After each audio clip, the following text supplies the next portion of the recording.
मङ्गलं भगवान् विष्णु मङ्गलं गरुडध्वज मङ्गलं पुण्डरीकाक्ष मङ्गलाय तनोहरि। वक्रतुण्ड महाकाय सूर्यकोटिसमप्रभा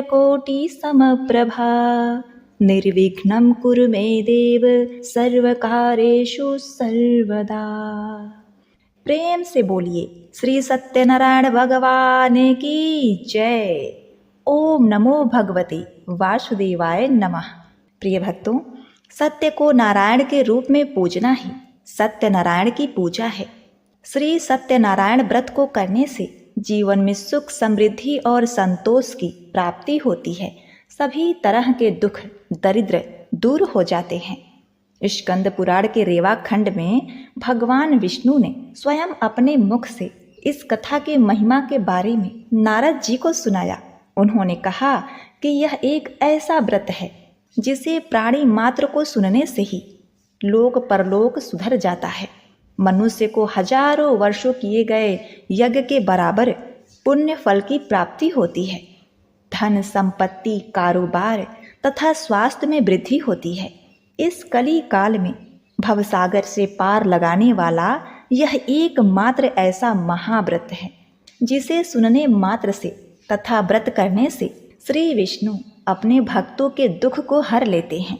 स्कंद पुराण के अनुसार भगवान श्री हरि विष्णु भगवान सत्यनारायण का ही दूसरा रूप है और पूर्णिमा के दिन इस कथा को सुनने का बड़ा भारी महत्व होता है।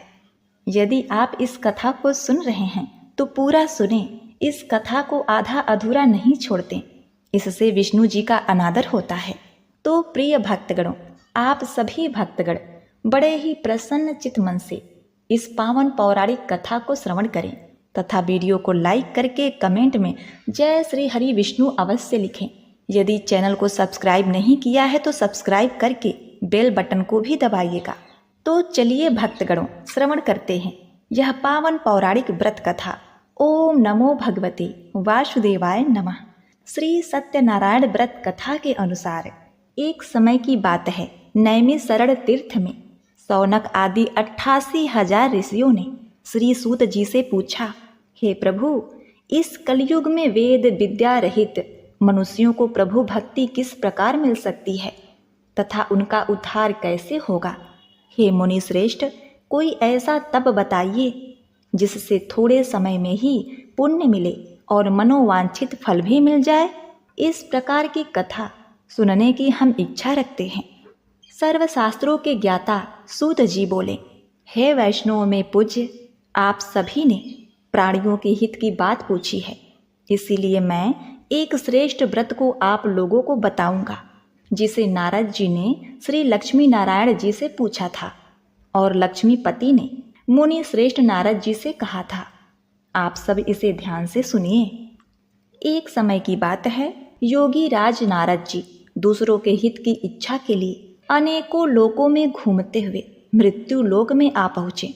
वहाँ उन्होंने अनेक योनियों में जन्मे प्रायः सभी मनुष्यों को अपने कर्मों द्वारा अनेकों दुखों से पीड़ित देखा। उनका दुख देखकर नारद जी सोचने लगे कि कैसा यत्न किया जाए जिसके करने से निश्चित रूप से मानव के दुखों का अंत हो जाए। इसी विचार पर मग्न करते हुए वह विष्णु लोक में गए। वहाँ वह देवों के इष्ट नारायण की स्तुति करने लगे, जिनके हाथ में शंख, चक्र, गदा और पद्म थे, गले में वरमाला पहने हुए थे। स्तुति करते हुए नारद जी बोले, हे भगवान, आप अत्यंत शक्ति से संपन्न हैं। मन तथा वाणी भी आपको नहीं पा सकती है। आपका आदि, मध्य तथा अंत नहीं है। निर्गुण स्वरूप सृष्टि के कारण भक्तों के दुख को दूर करने वाले हैं। आपको मेरा नमस्कार है। नारद जी की स्तुति सुनकर विष्णु भगवान बोले, हे मुनि श्रेष्ठ, आपके मन में क्या बात है? आप किस काम के लिए पधारे हैं? निसंकोच कहो। इस पर नारद मुनि बोले कि मृत्यु लोक में अनेक योनियों में जन्मे मनुष्य अपने कर्मों के द्वारा अनेकों दुख से दुखी हो रहे हैं। हे नाथ, आप मुझ पर दया रखते हैं तो बताइए कि वो मनुष्य थोड़े ही प्रयास से ही अपने दुखों से कैसे छुटकारा पा सकते हैं। श्री हरि बोले, हे नारद, मनुष्यों की भलाई के लिए तुमने बहुत अच्छी बात पूछी है, जिसके करने से मनुष्य मोह से छूट जाता है। यह बात मैं कहता हूँ, उसे सुनो। स्वर्ग लोक व मृत्यु लोक में एक दुर्लभ उत्तम व्रत है जो पुण्य देने वाला है। आज प्रेमवश होकर मैं उसे तुमसे कहता हूँ। श्री सत्यनारायण भगवान का यह व्रत अच्छी तरह विधि पूर्वक करके मनुष्य तुरंत ही यहाँ सुख भोग कर मरने पर मोक्ष पाता है। श्री हरि के वचन सुनकर नारद जी बोले, उस व्रत का फल क्या है और उसका विधान क्या है? यह व्रत किसने किया था? इस व्रत को किस दिन करना चाहिए? सभी कुछ विस्तार से बताइए भगवान। नारद जी की बात सुनकर श्री हरि बोले, दुख व शोक से दूर रहने वाला, यह सभी स्थानों पर विजय दिलाने वाला है।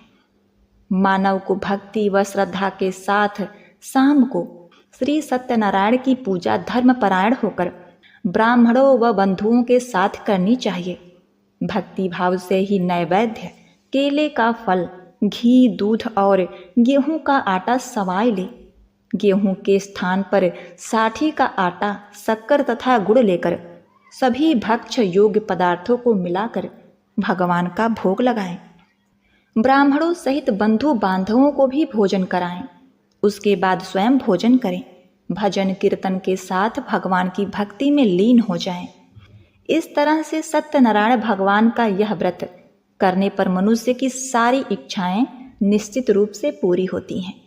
इस कली काल अर्थात कलयुग में मृत्यु लोक में मोक्ष का यही एक सरल उपाय बताया गया है।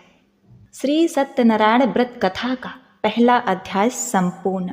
बोलिए श्री सत्यनारायण भगवान की जय। सत्यनारायण भगवान व्रत कथा का दूसरा अध्याय। श्री सूत जी बोले, हे ऋषियों, जिसने पहले समय में इस व्रत को किया था उसका इतिहास कहता हूँ, ध्यान से सुनो। सुंदर काशीपुर नगरी में एक अत्यंत निर्धन ब्राह्मण रहता था। भूख प्यास से परेशान वह धरती पर घूमा करता था। ब्राह्मणों से प्रेम करने वाले भगवान ने एक दिन ब्राह्मण का वेश धारण करके उसके पास आकर पूछा, हे विप्र, नित्य दुखी होकर तुम पृथ्वी पर क्यों घूमते हो? दीन ब्राह्मण बोला, मैं निर्धन ब्राह्मण हूँ, भिक्षा के लिए धरती पर घूमता हूँ। हे भगवान, यदि आप इसका कोई उपाय जानते हो तो बताइए। वृद्ध ब्राह्मण कहता है कि सत्यनारायण भगवान मनोवांछित फल देने वाले हैं, इसलिए तुम उनका पूजन करो। इससे करने से मनुष्य सभी दुखों से मुक्त हो जाता है। वृद्ध ब्राह्मण बनकर आए सत्यनारायण भगवान उस निर्धन ब्राह्मण को व्रत का सारा विधान बताकर अंतर ध्यान हो गए। ब्राह्मण मन ही मन सोचने लगा कि जिस व्रत को वृद्ध ब्राह्मण करने को कह गया है, मैं उसे जरूर करूँगा। यह निश्चय करने के बाद उसे रात में नींद नहीं आई। वह सवेरे उठकर सत्यनारायण भगवान के व्रत का निश्चय करके भिक्षा के लिए चल दिया। उस दिन निर्धन ब्राह्मण को भिक्षा में बहुत धन मिला, जिससे उसने बंधु बांधवों के साथ मिलकर श्री सत्यनारायण भगवान का व्रत संपन्न किया। भगवान सत्यनारायण का व्रत संपन्न करने के बाद वह निर्धन ब्राह्मण सभी दुखों से छूट गया और अनेक प्रकार की संपत्तियों से युक्त हो गया। उसी समय से यह ब्राह्मण हर माह इस व्रत को करने लगा। इस तरह से सत्यनारायण भगवान के व्रत को जो मनुष्य करेगा वह सभी प्रकार के पापों से छूटकर मोक्ष को प्राप्त होगा। जो मनुष्य इस व्रत को करेगा वह भी सभी दुखों से मुक्त हो जाएगा। श्री सूत जी बोले कि इस तरह से नारद जी से भगवान श्री विष्णु जी का कहा हुआ श्री सत्यनारायण व्रत को मैंने तुमसे कहा।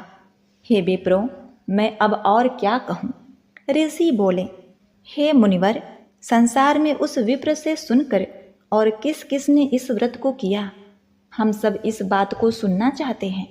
इसके लिए हमारे मन में श्रद्धा का भाव है। सूत जी बोले, हे मुनियों, जिस जिसने इस व्रत को किया है वे सब सुनो। एक समय वही विप्र धन व ऐश्वर्य के अनुसार अपने बंधु बांधवों के साथ इस व्रत को करने को तैयार हुआ। उसी समय एक लकड़ी बेचने वाला बूढ़ा आदमी आया और लकड़ियां बाहर रखकर अंदर ब्राह्मण के घर में गया। प्यास से दुखी वह लकड़हारा उसको व्रत करते देख विप्र को नमस्कार करके पूछने लगा कि आप यह क्या कर रहे हैं, आप कौन सा व्रत कर रहे हैं तथा इसके करने से क्या फल मिलेगा, कृपा मुझे बताइए। ब्राह्मण ने कहा, सभी मनोकामनाओं को पूरा करने वाला यह सत्यनारायण भगवान का व्रत है। इनकी कृपा से ही मेरे घर में धन धान आदि की वृद्धि हुई है। विप्र से सत्यनारायण व्रत या इसके बारे में जानकर लकड़हारा बड़ा ही प्रसन्न हुआ। चरणामृत लेकर वह प्रसाद खाने के बाद वह अपने घर आया। लकड़हारे ने अपने मन में संकल्प किया कि आज लकड़ी के बेचने से जो धन मिलेगा उसी से श्री सत्यनारायण भगवान का उत्तम व्रत करूंगा। मन में इस विचार को ले बूढ़ा आदमी सिर पर लकड़ियां रख उस नगर में बेचने गया जहां धनी लोग ज्यादा रहते थे। उस नगर में उसे अपने लकड़ी का दाम पहले से 4 गुना अधिक मिलता है। बूढ़ा प्रसन्नता के साथ दाम देकर केले, शक्कर, घी, दूध, दही और गेहूं का आटा ले और सत्यनारायण भगवान के व्रत की अन्य सामग्रियां लेकर अपने घर आया। वहां उसने अपने बंधु बांधवों को बुलाकर विधि विधान से सत्यनारायण भगवान का पूजन और व्रत किया। इस व्रत के प्रभाव से वह बूढ़ा लकड़हारा धन पुत्र आदि से युक्त होकर संसार के समस्त सुख भोग कर अंतकाल में बैकुंठ धाम चला गया। श्री सत्यनारायण व्रत कथा का 2 अध्याय संपूर्ण। बोलिए श्री सत्यनारायण भगवान की जय। सत्यनारायण भगवान की व्रत कथा का 3 अध्याय। श्री सूत जी बोले, हे श्रेष्ठ मुनियों, अब आगे की कथा कहता हूँ। पहले समय में उल्का मुख नाम का एक बुद्धिमान राजा था। वह सत्यवक्ता और जितेंद्रिय था। प्रतिदिन देव स्थानों पर जाता और निर्धनों को धन देकर उसके कष्ट दूर करता था। उसकी पत्नी कमल के समान मुख वाली तथा सती साध्वी थी। भद्रशिला नदी के तट पर उन दोनों ने श्री सत्यनारायण भगवान का व्रत किया। उसी समय साधु नाम का एक वैश्य आया। उसके पास व्यापार करने के लिए बहुत सा धन भी था। राजा को व्रत करते देखकर वह विनय के साथ पूछने लगा, हे राजन, भक्ति भाव से पूर्ण होकर आप यह क्या कर रहे हैं? मैं सुनने की इच्छा रखता हूँ, सो आप मुझे बताइए। राजा बोले, हे साधु, अपने बंधु बांधवों के साथ पुत्र आदि के प्राप्ति के लिए एक महाशक्तिमान श्री सत्यनारायण भगवान का व्रत व पूजन कर रहा हूँ। राजा के वचन सुनकर साधु आदर से बोला, हे राजन, मुझे इस व्रत का सारा विधान कहिए। आपके कथनानुसार मैं भी इस व्रत को करूँगा। मेरी भी संतान नहीं है और इस व्रत को करने से निश्चित रूप से मुझे संतान की प्राप्ति होगी। राजा से व्रत का सारा विधान सुनकर व्यापार से निवृत्त होकर वह अपने घर गया। साधु वैश्य ने अपनी पत्नी को संतान देने वाले इस व्रत का वर्णन कह सुनाया और कहा कि जब मेरी संतान होगी तब मैं इस व्रत को करूँगा। साधु ने इस तरह के वचन अपनी पत्नी लीलावती से कहे। एक दिन लीलावती पति के साथ आनंदित हो सांसारिक धर्म में प्रवृत्त होकर सत्यनारायण भगवान की कृपा से गर्भवती हो गई। 10वें महीने में उसके गर्भ से एक सुंदर कन्या ने जन्म लिया। दिनों दिन वह बढ़ने लगी जैसे कि शुक्ल पक्ष का चंद्रमा बढ़ता है। माता पिता ने अपनी कन्या का नाम कलावती रखा। एक दिन लीलावती ने मीठे शब्दों में अपने पति को याद दिलाया कि आपने सत्यनारायण भगवान के जिस व्रत को करने का संकल्प लिया था उसे करने का समय आ गया है। आप इस व्रत को करिए। साधु बोला, हे प्रिय, इस व्रत को मैं उसके विवाह पर करूँगा। इस प्रकार अपनी पत्नी को आश्वासन देकर वह नगर को चला गया। कलावती अपने पिता के घर में रहते हुए विद्या को प्राप्त करने लगी। साधु ने एक बार नगर में अपनी कन्या को सखियों के साथ देखा तो तुरंत ही दूत को बुलाया और कहा कि मेरी कन्या के योग्य वर देखकर आओ। साधु की बात सुनकर दूत कंचन नगर में पहुंचा और वहां देख ताक कर लड़की के सुयोग्य वर्णिक पुत्र को ले आया। सुयोग्य लड़के को देख साधु ने बंधु बांधवों को बुलाकर अपनी पुत्री का विवाह कर दिया। लेकिन दुर्भाग्य की बात ये कि साधु ने अभी भी श्री सत्यनारायण भगवान का व्रत नहीं किया। इस पर श्री भगवान क्रोधित हो गए और श्राप दिया कि साधु को अत्यधिक दुख मिले। अपने कार्य में कुशल साधु बनिया जमाई को लेकर समुद्र के पास स्थित होकर रत्नासारपुर नगर में आया। वहां जाकर दामाद ससुर दोनों मिलकर चंद्रकेतु राजा के नगर में व्यापार करने लगे। एक दिन भगवान सत्यनारायण की माया से एक चोर राजा का धन चुराकर भाग रहा था। उसने राजा के सिपाहियों को अपना पीछा करता हुआ देख चुराया हुआ धन वहां रख दिया जहां साधु अपने जमाई के साथ ठहरा हुआ था। राजा के सिपाहियों ने साधु वैश्य के पास राजा का धन पड़ा हुआ देखा तो वह ससुर जमाई को बांधकर प्रसन्नता के साथ राजा के पास ले गए और कहा कि उन दोनों चोरों को हम पकड़कर ले आए हैं, इन पर आप आगे कार्यवाही की आज्ञा दें। राजा की आज्ञा से उन दोनों को कठिन कारावास में डाल दिया गया और उनका सारा धन भी उनसे छीन लिया गया। श्री सत्यनारायण भगवान से श्राप से साधु की पत्नी भी बहुत दुखी हुई।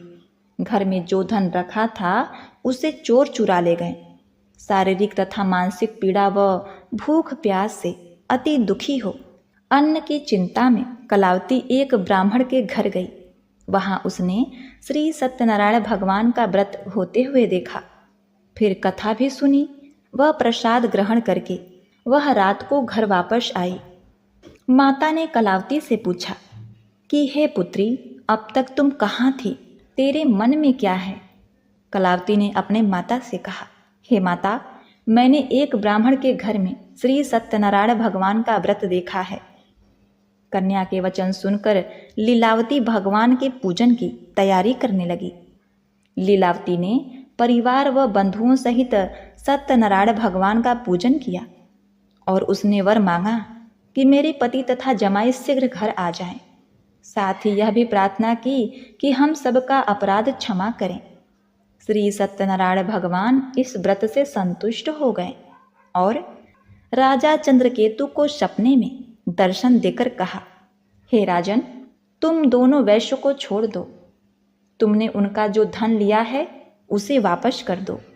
अगर ऐसा नहीं किया तो मैं तुम्हारा धन, राज व संतान सभी को नष्ट कर दूंगा। राजा को यह कहकर वह अंतर्ध्यान हो गए। अब प्रातःकाल सभा में राजा ने अपना सपना सुनाया। फिर बोले कि वर्णिक पुत्रों को कैद से मुक्त कर सभा में बुलाओ। दोनों ने आते ही राजा को प्रणाम किया। राजा मीठी वाणी में बोला, हे महानुभावों, भाग्यवश ऐसा कठिन दुख तुम्हें प्राप्त हुआ है, लेकिन अब तुम्हें कोई भय नहीं। ऐसा कहकर राजा ने उन दोनों को नए वस्त्राभूषण भी पहनाए और जितना धन उनका लिया था उससे 2 गुना धन संपत्ति वापिस कर दिया। दोनों वैश्य अपने घर को चल दिए। श्री सत्यनारायण व्रत कथा का 3रा अध्याय संपूर्ण। बोलिए श्री सत्यनारायण भगवान की जय। श्री सत्यनारायण भगवान की व्रत कथा का 4था अध्याय। श्री सूत जी आगे बोले, वैश्य ने मंगलाचार कर अपनी यात्रा प्रारंभ की और अपने नगर की ओर चल दिया। उसके थोड़ी दूर जाने पर एक दंडी भेषधारी श्री सत्यनारायण भगवान ने उससे पूछा, हे साधु, तेरी नाव में क्या है? अभिमानवश हंसता हुआ वह वर्णिक बोला, हे दंडी, आप क्यों पूछते हो? क्या धन लेने की इच्छा है? मेरी नाव में तो बेल व पत्ते भरे हुए हैं। वैश्य के कठोर वचन सुनकर भगवान बोले, तुम्हारा वचन सत्य हो। दंडी ऐसे वचन कहकर वहां से दूर चले गए। कुछ दूर जाकर समुद्र के किनारे बैठ गए। दंडी के जाने के बाद साधु वैश्य ने नित्य क्रिया के पश्चात नाव को ऊंचे उठते देखकर अचंभा माना और नाव में बेल पत्ते आदि देखकर मूर्छित हो जमीन पर गिर पड़ा। मूर्छा खुलने पर वह अत्यंत शोक में डूब गया। तब उसका दामाद बोला कि आप शोक ना मनाएं, यह दंडी का शाप है, इसलिए हमें उनकी शरण में जाना चाहिए, तभी हमारी मनोकामना पूर्ण होगी। दामाद की बात सुनकर वह दंडी के पास पहुंचा और अत्यंत भक्ति भाव नमस्कार करके बोला, मैंने आपसे जो भी असत्य वचन कहे थे उसके लिए मुझे क्षमा कर दें। ऐसा कहकर महान शोकातुर होकर रोने लगा। तब दंडी भगवान बोले, हे वर्णिक पुत्र, मेरी आज्ञा से बार बार तुझे दुख प्राप्त हुआ है, तू मेरी पूजा से विमुख हुआ है। साधु बोला, हे भगवान, आपकी माया से ब्रह्मा आदि देवता भी आपके रूप को नहीं जानते, तब मैं अज्ञानी कैसे जान सकता हूँ। आप प्रसन्न होइए, अब मैं सामर्थ्य के अनुसार आपकी पूजा करूँगा। मेरी क्षमा करो और पहले के समान नौका में धन भर दो। साधु वैश्य के भक्ति पूर्ण वचन सुनकर भगवान प्रसन्न हो गए और उसकी इच्छा अनुसार वरदान देकर अंतर ध्यान हो गए। ससुर जमाई जब नाव पर आए तो नाव धन से भरी हुई थी और फिर वही अपने अन्य साथियों के साथ सत्यनारायण भगवान का पूजन कर अपने नगर को चल दिया। जब नगर के नज़दीक पहुँची तो दूत को घर पर खबर देने के लिए भेज दिया। दूत साधु की पत्नी को प्रणाम कर कहता है कि मालकिन, मालिक अपने दामाद सहित नगर के निकट आ गए हैं। दूत की बात सुनकर साधु की पत्नी लीलावती बड़े हर्ष के साथ सत्यनारायण भगवान का पूजन कर अपनी पुत्री कलावती से कहा कि मैं अपने पति के दर्शन को जाती हूँ, तू कार्य पूर्ण कर शीघ्र आ जा। माता के ऐसे वचन सुनकर कलावती जल्दी में प्रसाद छोड़कर अपने पति के पास चली गई। प्रसाद की अवज्ञा के कारण श्री सत्यनारायण भगवान रुष्ट हो गए और नाव सहित उसके पति को पानी में डुबो दिया। कलावती अपने पति को वहां ना पाकर रोती हुई जमीन पर गिर गई। नौका को डूबा हुआ देखकर कन्या को रोता देख साधु दुखी होकर बोला, हे प्रभु, मुझसे तथा मेरे परिवार से जो भूल हुई है उसे क्षमा करें। साधु के दीन वचन सुनकर श्री सत्यनारायण भगवान प्रसन्न हो गए और आकाशवाणी हुई, हे साधु, तेरी कन्या मेरे प्रसाद को छोड़कर आई है, इसलिए उसका पति अदृश्य हो गया है। यदि वह घर जाकर प्रसाद खाकर लौटती है तो इसे उसका पति अवश्य मिलेगा। ऐसी आकाशवाणी सुनकर कलावती घर पहुंचकर प्रसाद खाती है और फिर आकर अपने पति के दर्शन करती है। इसके बाद साधु अपने बंधु बांधवों सहित श्री सत्यनारायण भगवान का विधि विधान से पूजा करता है। इस लोक का सुख भोग कर वह अंत में स्वर्ग जाता है। श्री सत्यनारायण व्रत कथा का चौथा अध्याय संपूर्ण। बोलिए श्री सत्यनारायण भगवान की जय। श्री सत्यनारायण भगवान की व्रत कथा का 5वां अध्याय। श्री सूत जी बोले, हे ऋषियों, मैं और भी एक कथा सुनाता हूँ, उसे भी ध्यानपूर्वक सुनो। प्रजा पालन में लीन तुंगध्वज नाम का एक राजा था। उसने भी भगवान का प्रसाद त्याग कर बहुत ही दुख सहन किया। एक बार वन में जाकर वन पशुओं को मारकर वह बड़ के पेड़ के नीचे आया। वहां उसने ग्वालों को भक्ति भाव से अपने बंधुओं सहित सत्यनारायण भगवान का पूजन करते देखा। अभिमानवश राजा ने उन्हें देखकर भी पूजा स्थान पर नहीं गया और ना ही उसने भगवान को नमस्कार किया। ग्वालों ने राजा को प्रसाद दिया, लेकिन उसने वह प्रसाद नहीं खाया और वहीं छोड़कर वह अपने नगर को चला गया। जब वह नगर में पहुंचा तो वहां सब कुछ तहस नहस हुआ पाया, तो वह शीघ्र ही समझ गया कि यह सब भगवान ने ही किया है। वह दोबारा ग्वालों के पास पहुंचा और विधि पूर्वक पूजा करके प्रसाद खाया, तो श्री सत्यनारायण भगवान की कृपा से सब कुछ पहले जैसा हो गया। दीर्घकाल तक सुख भोगने के बाद मरणोपरांत उसे स्वर्गलोक की प्राप्ति हुई। जो मनुष्य परम दुर्लभ इस व्रत को करेगा तो भगवान सत्यनारायण की अनुकंपा से उसे धन्य धान की प्राप्ति होगी, निर्धन धनी हो जाता है। और भय मुक्त हो जीवन जीता है। संतानहीन मनुष्य को संतान सुख मिलता है और सारे मनोरथ पूर्ण होने पर मानव अंतकाल में बैकुंठ को जाता है। श्री सूत जी बोले, जिन्होंने पहले इस व्रत को किया है, अब उनके दूसरे जन्म की कथा कहता हूँ। वृद्ध सतानंद ब्राह्मण ने सुदामा का जन्म लेकर मोक्ष की प्राप्ति की। लकड़हारे ने अगले जन्म में निषाद बनकर मोक्ष प्राप्त किया। उल्का मुख नाम का राजा दशरथ होकर बैकुंठ को गया। साधु नाम के वैश्य ने मोर ध्वज बनकर अपने पुत्र को आरे से चीरकर मोक्ष पाया। महाराज तुंग ध्वज ने स्वयंभू होकर भगवान में भक्ति युक्त हो कर्म कर मोक्ष पाया। श्री सत्यनारायण व्रत कथा का 5वां अध्याय संपूर्ण। बोलिए श्री सत्यनारायण भगवान की जय।